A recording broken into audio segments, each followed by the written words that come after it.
Every week we like to close out Bullseye with a recommendation from me. It's the outshot. So I was walking in San Francisco the other day in the Mission District, where I grew up. It used to be kind of a rough neighborhood. Now, thanks to tech money, it's really the opposite. As I was strolling down Valencia Street, I couldn't help but think about a Simpsons episode I watched the other day. It's about 20 years old now.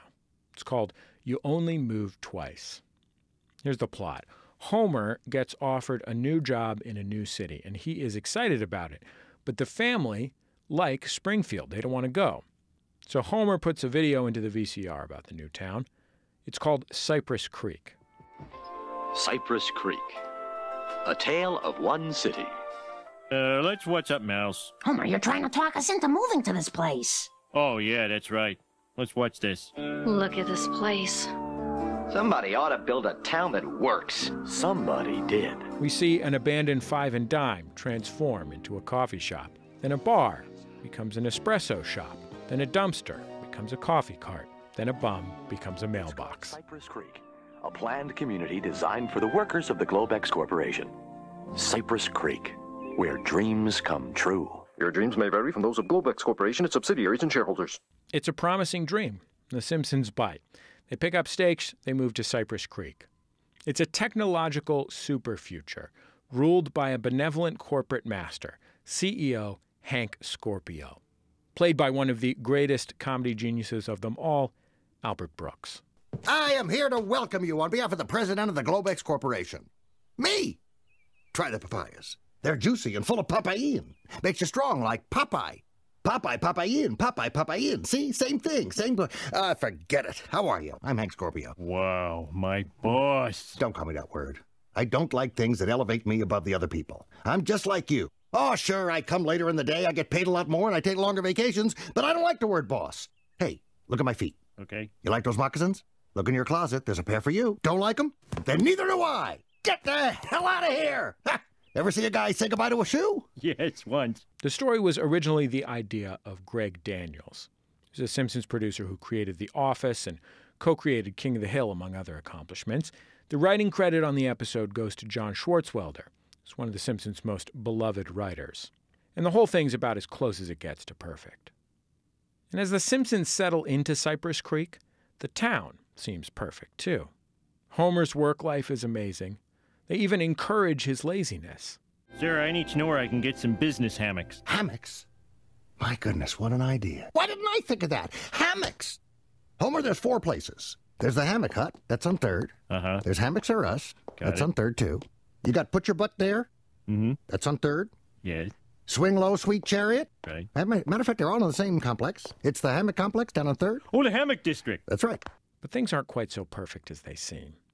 For one thing, Marge, with nothing to worry over and no chores to do, thanks to a robotic vacuum, starts drinking, like heavily. And it turns out that Lisa is allergic to everything in town, like seriously, everything in town. And Bart, who can't read cursive, ends up in special ed. So, you never learned cursive? Well, I know hell and damn and bit. Cursive handwriting, script. Do you know the multiplication tables? Long division? I know of them.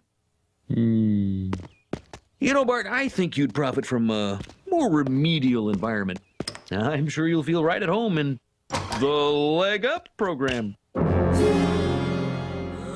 And as for benevolent CEO Hank Scorpio, he is a Bond villain. Or, actually, for copyright reasons, he's a Bunt villain. Ready for the link up, Mr. Scorpio. Homer, 1 second. I got to take care of this. Very important.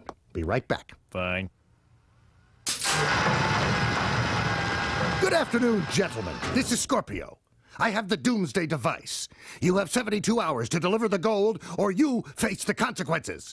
And to prove I'm not bluffing, watch this.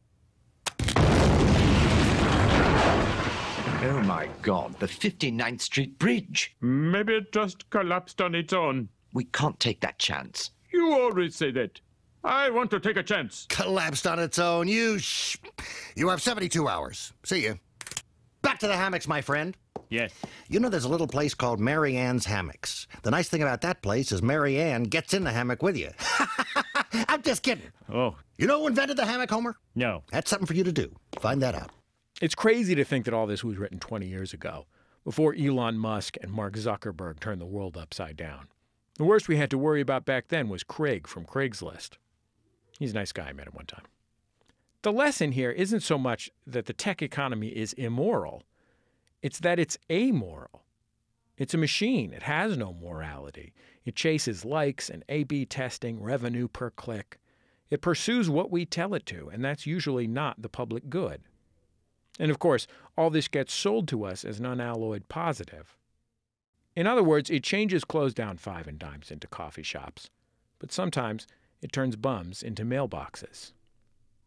Look, I'll be the first to tell you, there's great things about tech money. I had some truly fantastic biscuits and gravy one time in the Reddit cafeteria, but Schwartzwelder and the rest of the Simpsons folks just want us to ask a question. Is this gift what it seems to be? If we can't all be winners, then who here are the losers? In the end, Homer takes his family home, to Springfield. And in a way, the episode is fundamentally conservative. It's about how much home and family mean. It's a paean to sitcom stasis. But it's also kind of revolutionary. It asks us to question power, to decide what matters and why. Because when you trust blindly, you might end up trusting a Bond villain. Or, actually, sorry, a Bond villain. Homer, I'm disappointed, but I think you need to do what's best for your family. Well, thanks for everything, Hank. T-minus 14 seconds. Need anything, you call me. All right, what's the number? I've never had to call my own company. Someone will tell you upstairs. But Homer, on your way out, if you want to kill somebody, it would help me a lot.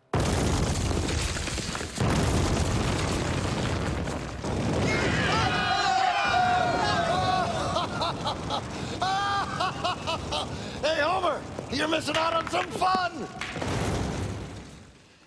That's my outshot.